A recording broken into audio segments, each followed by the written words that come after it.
Shalom, shalom, shalom. Naibi ke boza susu ebele lelo. Tokutani susu na lisungi ya Nzambe.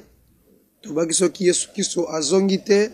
Tokutani susu na émission na biso na tranche na biso.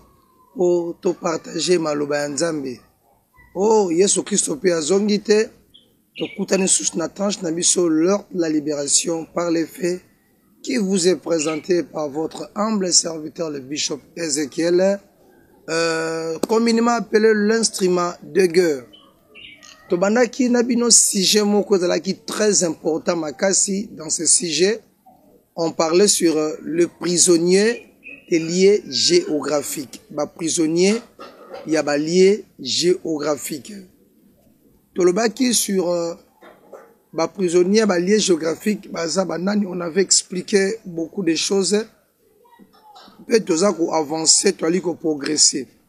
Na ko progresser, le lot lingi to lobela li susu na oetali to banda to koma ki na phase moko to na ko sur quelques prisons et prisonniers des lieux géographiques.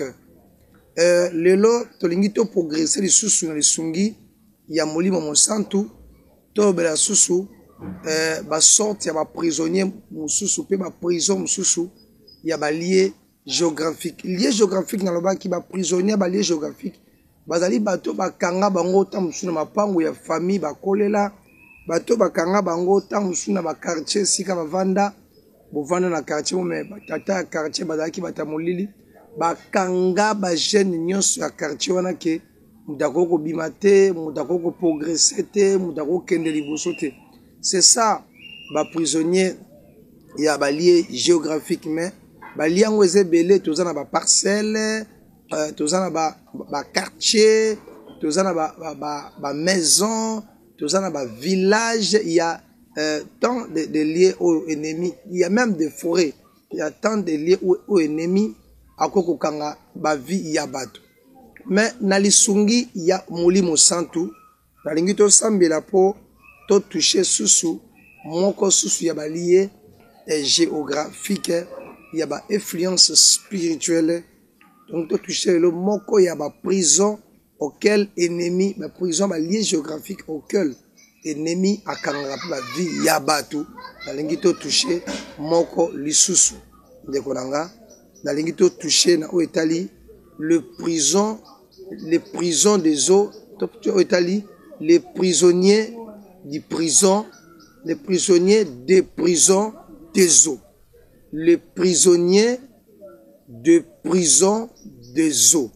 Ba prisonnier, ya ba prison, ya mai.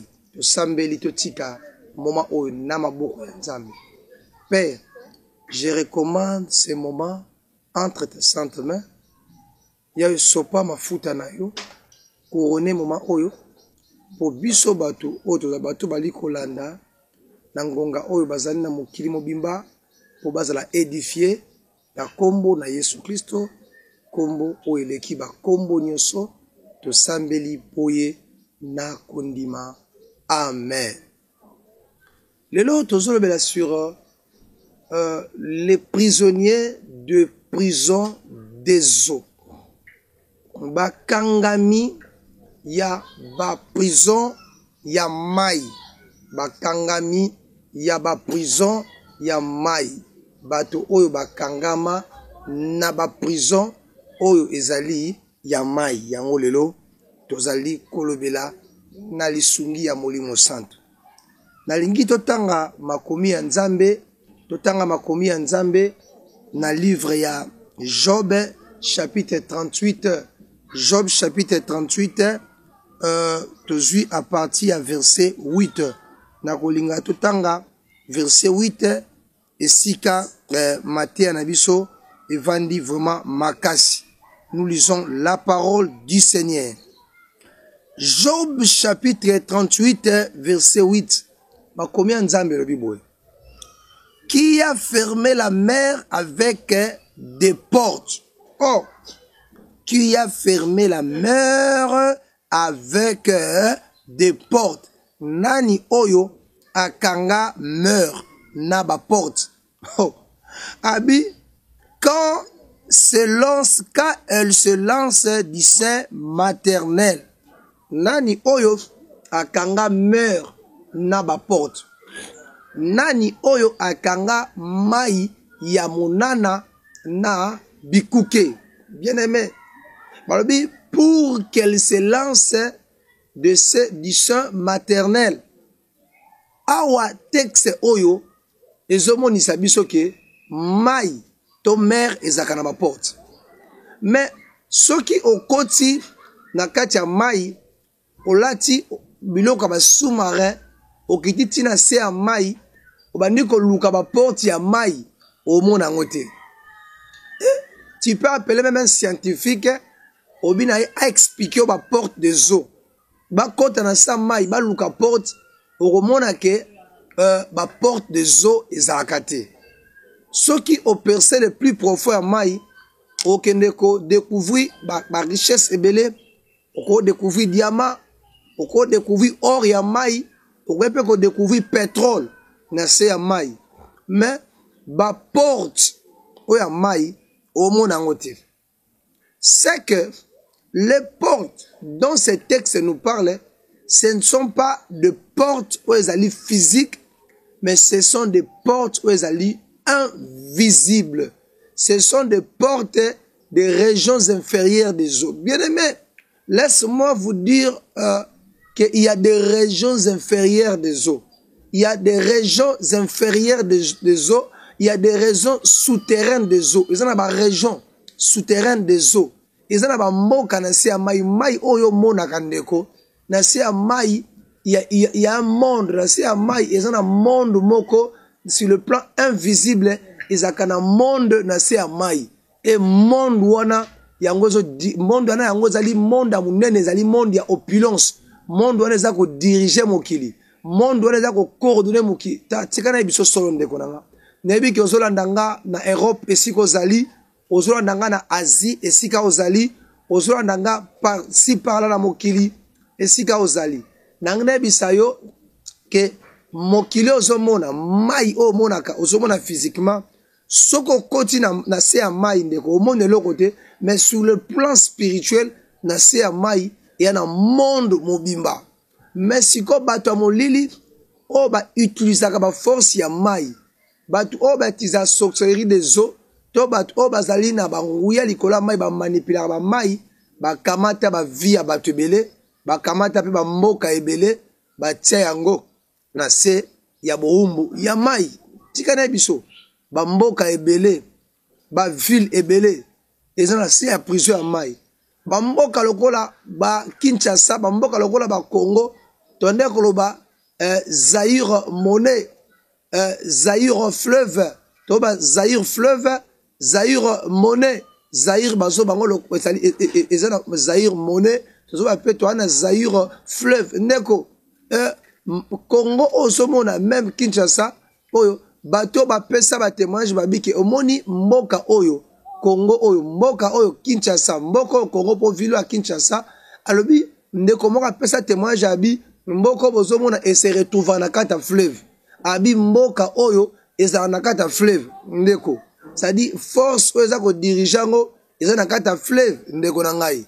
et tika na bisayo moko ya ba chantre na biso auto kufa il priait pour leur décès banda ko sala prière ya Eden pour na RDC baza ko témoigner na témoignage na alobi ke bakendaki na Lualaba bakomi na Lualaba na source na biso ya mai na biso ya Congo tant bakomi kuna na Lualaba eloko ni esalamaki bakuti mutu mona ata Lualaba alobi ye ba préparer banda kala pour être la gardien ya source wana parce que de là il y avait des choses qui se faisaient de là il y a des choses qui se faisaient banda ko salama pe biloko esalamaka pona ko influencer mboka na biso po mboka na biso na kata captivité wana chantre wana utokufa que son âme repose en paix abi mutu wana abi ke kuna na mai wana na source ya Lualaba il y a des choses qui se passaient il y a des choses qui se faisaient pona ko contrôler mboka oyo ba likambu ya mboka oyo ezaka likambu ya ba politicien te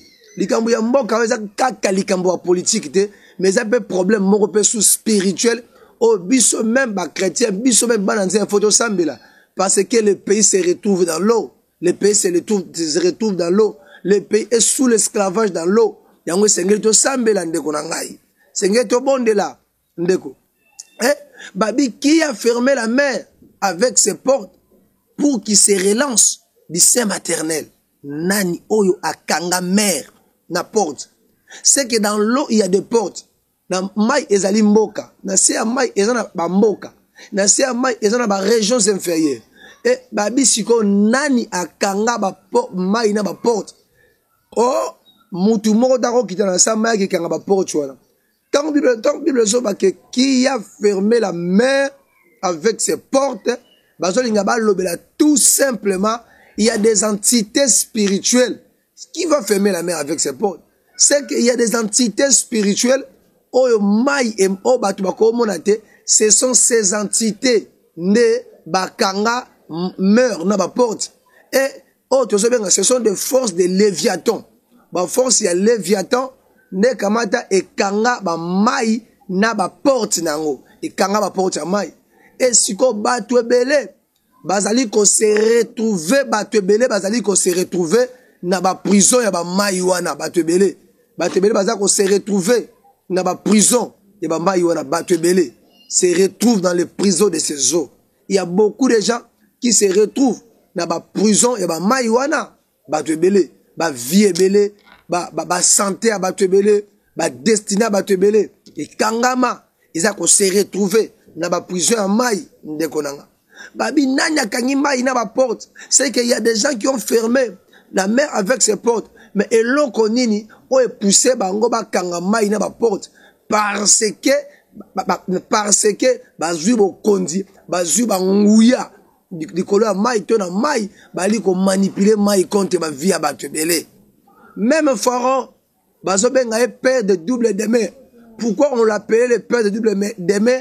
Parce que Pharaon adaki na ndako moko na mai, ndako moko na mokili. Il vivait dans l'eau et il vivait dans le monde. C'est pour cela qu'on l'appelait le père de double demain. Il y a des gens qui ont le pouvoir de manipuler les eaux. Il y a des gens qui ont le pouvoir de manipuler les entités des eaux. Pour na kotia ba vie à batebe na passi dans plusieurs aspects. La vie de beaucoup de gens sont détruits à cause de ces gens. Ba manipulateurs des eaux. Il y a ce qu'on appelle des manipulateurs des eaux. Et ces gens ont fermé la vie des gens dans plusieurs aspects. Ces gens que nous appelons les manipulateurs des eaux. Mais moto akoki koyeba si facilement si sa vie est fermée dans l'eau. Ce qui moto akoki ba facilement, ce qui il se retrouve ou elle se retrouve dans le prison des eaux. Il y a des signes. Oh moto akoki koyeba si facilement pour ayeba que si se retrouve dans le prison des eaux. Il y a liboso. Signe o ya liboso oyo koki kolakisa moto. To moto ayeba qui se retrouve dans le prison des eaux. Et mingi ba prison bien-aimé.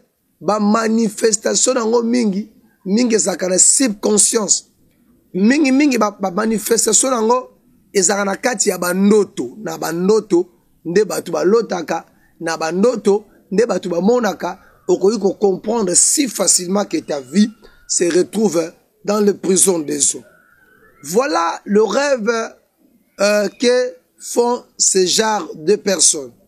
Yaliboso bato oyo balotaka to bamonaka na bandoto na bango, on dirait baza ko se retrouver na se ya mai, on dirait bakanga bango. Il y a des gens qui rêvent de tels, qui font de tels rêves. Il y a des gens qui font de tels rêves et eux rêvent comme si baza na se ya mai bakanga bango. Tu vois, quand quelqu'un il fait de tels rêves, c'est que vous devez y savoir que il est emprisonné sous l'eau, que cet homme azali prisonnier. Il fait des rêves. Donc, dans ce rêve, Azako Lota, que Azakana se amai. Azakana se amai, ou bien, Bakangae na se amai. Tout comme à l'Otaka, on dirait à travailler à Salaka, mais Moussala, oh, yé à Salaka, on dirait Moussala, ngo, Azakana se amai, comme il travaille sous l'eau. Et ce sont des signes qui montrent que cet homme, il est dans la servitude, dans le prison des eaux. Et il peut rêver encore. Ako bandakolota lokola aza konange na mai. Alota bandoto aza konange na mai. Bandoto adali ko traverser ba ebale ya minene aza ko traverser ba rivière, ko traverser ba mai na ba masuwa pe na ba pirogue. Il fait souvent des rêves oyo ezali plus liés na ba mai. Asalaka mingi ba rêve oyo ezali liés na ba mai. Ce genre de personnes font souvent des rêves. Ba genre ya ba rêve oyo bango basalaka ezali ba rêve oyo ezali lié plus na oyo etali mai. Na ba rêve na bango okoya komona balotaka voire même bazali ko s'amuser na ba mi. Baza ko sakana ba mi au bord de rivières, au bord des océans, au bord de mers. Okomona baza ko lota bandoto bazali ko s'amuser ko sakana baninga voire même ils sont en train d'attraper des poissons. Okomona baza ko lota que baza ko attraper aza ko sa ba pêche azana ba filet azana ba ndobo il fait des pêches, il attrape beaucoup de poissons. Ces gens font de tels genres de rêves. Azako lota qu'il attrape des poissons. Azako pêcher, azaliko attraper des poissons. Basala kabacha, il y a ba rêve oyo batuana. Tout ça, eza parmi les signes qui nous montrent en suffisance que Moto Oyo, il se retrouve dans le prison des eaux. Mais, bien aimé, dans la vie courante, qu'est-ce que vous devez remarquer de la vie de la personne? Dans la vie courante, vous ne remarquez ni comme des signes. Un, Batouana, Basarakana, esprit à séduction, Yamakaz. Ils ont des gestes séductrices, ils ont des paroles séductrices, ils ont des habillements séductrices. Au monde, mais prison auquel il se retrouve, ndezali ko tindi kaina makambuana ndekonanga. Au monde bango bazaka nyela tele mabe. Ba tsaka ba maquillage moko baza ba maquillage mo annexé et bango ils ont une exhibition. Ba vivaka na exhibition moko ya sakanate okomona afandi akolinga atika ba partie plus intime na ye po batu ba mona batu ebele baza ba surente mais batu musunde baza ko se retrouver bazali ba prisonnier des eaux baza ba surente mais bazali ko se retrouver bazali ba prisonnier des eaux. Ce ne sont pas des sirènes baza ba sirente mais bazali ko se retrouver na ba prison des eaux. Batu musuto benga ba sirène. Ce ne sont pas des sirènes mais ende bali ko se retrouver na ba prison des eaux ndekonanga. Omona tango banda ko sambela pona mutu wana okoya koyoka milimo ezolo bakati na yeke ngai biso batata na ye to biso ba idole o ba papa to ba noko ne ba selaka ba kabela biso ye elle se retrouve ou il se retrouve dans notre prison. Tu vois? Et batuana ba zwaka mi bazaka na ba chance ya mibali bazora mibali ebele per mibali bandwande ebele mibali ngo bakoza na ba mbongo ebele et on comprend te mibali bako banda kolanda ye mais batuana suka na bango ba finisaka vie na bango malheureuse ou malheureux ba finisaka vie na bango malheureuse au moins mibali basi ba rolande belé mais suka na bango batuana ba finisaka vie na bango malheureux ou malheureuse ba tata na isité au moins pe mobali moko aobala ete et batuana même ba koma quand même lokola ba instrument ya famille yako bana kosala kindumba pona nja kindumba tangisa baleki atangisa famille moko mona na suka histoire ya vie ye aza ko se retrouver ye moko atikala na elo côté ye moko aza ko se retrouver malheureuse ou malheureux ye a travaillé pour la bien-être ya famille a travaillé pour la évolution ya famille a seli nzoto na ye ndeko omona basi ya bongo bayemba bango mibali bapesa même bambongo po bayemba basi wana mais bayemba bango après koyemba bango suka eza wapi suka eza lokote e komona bango batamusa milimo prison kanga bango ezo sala ke via batu wana batamusa vie na bango na perversion sexuelle à niveau ya osanate et dans la vie de ces gens il y aurait ce qu'on appelle l'esprit de l'impudicité parce que bazali manipulé par rapport à prison ozo kamba bango. Mais laisse-moi te dire moi si abasi abongo même na mabala ba umela raté mobali akoko pesa nyonso akosele nyonso mais okomona ye akende ko commettre nekaka immoralité, voire même ceux qui a commettre immoralité te ndeko okoka na mabala bazana esprit ya teti bazana orgueil okomona mwasi très arrogant mobali très arrogant surtout ceux qui bango na bango baza ba prisonnier ya mai babalani ko dans le champ de bataille mobali akozala très arrogant mwasi très arrogant koyoka nekoza te okoka totie et suka ba genre ya mabala boye et finissaka en queue de poisson, bien aimé. Ba genre ba via boye et finissaka en queue de poisson, bien aimé. C'est parmi les signes qui nous montrent en suffisance que la personne autozolobela il peut se retrouver dans les prisons des eaux. Mais Bible zoloba dena loba kilobi et sengeli moto abima la prison pour akende corégner message à libération par les faits. Message oye pour la prise de conscience, pour comprendre l'état à laquelle on se retrouver, pour olukanzambe, pour makambu échanger na kachabo monayo. Et je te dirai quelque chose, bien aimé. Si nana vino oyamba yesu te, boyamba yesu me conduite nyoza malamu te, et sengeli pa liboso obenga yesu aya na bo moina yo, akota azala mokonzi pe mobikisi ya bo monayo. Cette démarche, ça vous aidera pour au côté dans un processus de délivrance. Et la deuxième chose, les alliés koluka mosali ya nzambe, o nzamba ko toucher, o azali béni, la ministère de délivrance a aidé yo pour obima na situation oyo.